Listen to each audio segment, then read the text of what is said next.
Hi everyone, this is my video about what's wrong with the shadow Strays, which is streaming on Netflix right now. Usually with this channel, I just talk about the movie. I give context, but I don't really talk about other subjects. But this one is, it's kind of necessary because other subjects is what got me to this movie. So on my main channel, I've been very vocal this year about anti-SJWs who refuse to acknowledge good things, or they diminish them or discredit them because they have a narrative and everything must be sacrificed to the narrative. The narrative is that Hollywood hates you and almost everything is woke and almost everything loses money or just breaks even. And when anything challenges their dogma, they're incredibly vicious. So I've gone through multiple cullings where I tell people, hey, if you just want to complain about strawberry shortcake, just leave. If you just want to say everything's terrible, everything's woke, there are better channels for you. And what's really great is now my comments are amazing. And it's just like thoughtful, intelligent people, not just people just spamming go woke, go broke, and they hate everything. So somebody suggested, hey, it seems like you like ninja stuff. There's this great new ninja movie on Netflix. Go check it out. So I went and I checked it out, and Shadow Strays is freaking awesome. Like, it's so good. It's a Indonesian, I'll call it an action movie. It's Is it a ninja movie? Yes. But it's much more in the vein of John Wick. As someone described it, it's John Wick, but more brutal. And it's Indonesian writer-director cast, filmed there, as far as I know. And uh, it's hard not to sound like a colonial or something like that. But they're different down there. They are definitely different. In that, I feel like if you had something like Alec Baldwin, where he had or like The Crow, where someone was killed on the set, like it's a major scandal, production stops. I don't think production would stop if someone just got killed. I don't think it would even stop for the day. I think it would stop for a few hours. I was thinking of like stuff like Jennifer Garner as Elektra, a Greek ninja, and she talks like she's a Girl Scout, and she goes on The View, and she has this kind of like very chipper voice, and she does Pilates, and when she's doing like martial arts, she's like and then she'll like twirl a sigh like twice, and you can tell she's just so happy she didn't drop it. I'm pretty sure somewhere, not in the main cast, but like in the cast of like stuntmen and stuntwomen, I'm pretty sure there's some straight up killers, like murderers. Um, uh, the vibe here is, it's grimy, it's grungy, it's real, it's super intense. A good part of this movie is just the female leads, just hair wild, covered in blood and bruises, and it's freaking intense. So the story is that there is this group of ninjas. Really great opening scene. Although I like I said, it's more in the John Wick vein than a ninja movie. It's got ninja scenes, but overall it's a martial arts, very bloody, intense movie. So you have this group. At first, it looks like it's all female, but they just have, it's co-ed ninja group for hire. Very, very intense.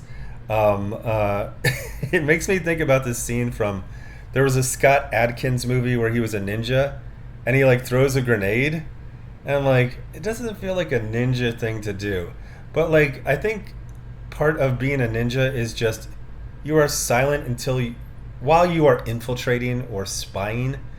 But once shit pops up, I mean, these women are just screaming at the top of their lungs, very scary, wild eyes. Nobody cares. Oh, my center part is off center. Like nobody gives a fuck. Everyone is just trying to murder everyone else. So they have the female contingent, and they're very highly trained, very capable. But it's funny because I have this ninja series of graphic novels called Rock and Roll Ninja, and it's a really crazy franchise. But one of the things that I had to talk to the other people on the team is they would have like the ninjas like barbecuing like on the weekends. It's like, no, their lives are hell, just living hell. It's nothing but pain and injury and just mission after mission after mission. They're exhausted all the time. They don't even know what they're living for. And this really captures that aspect of they're essentially slaves. And that's how they are in Rock and Roll Ninja until they escape. Brutal, just brutal. So one of them is basically put in a timeout where she's waiting for the next mission, and then it just doesn't come because they're like, we think you're getting a little soft. So I mean, her whole life is just mission, mission, mission. Instead of being rejoiced, she's kind of like upset. So basically, what happens is she finds a mission, vaguely similar to The Professional, where she has a neighbor who gets us into some trouble. She witnesses it. First, she doesn't want to get involved, then she gets involved. That's kind of where the Professional comparisons end. It's much more like John Wick, but she has she's avenging first the mother, and then spoiler, her son. One of the things I really like is they don't do this cut and dry. This is the hero. This is the villain. This is the villain becoming a hero. Like everyone's just kind of messy. Like her sidekick essentially is a member of the gang that murdered the mother that she's trying to avenge. And there's a politician family. It's a real crazy movie, man. It holds together. It's not crazy in that it doesn't make sense. It's crazy in that you are probably used to watching Western movies where there's OSHA and there's unions and nobody gives a fuck here. This is a wild movie about wild people. It's freaking awesome. Faults? Not really anything.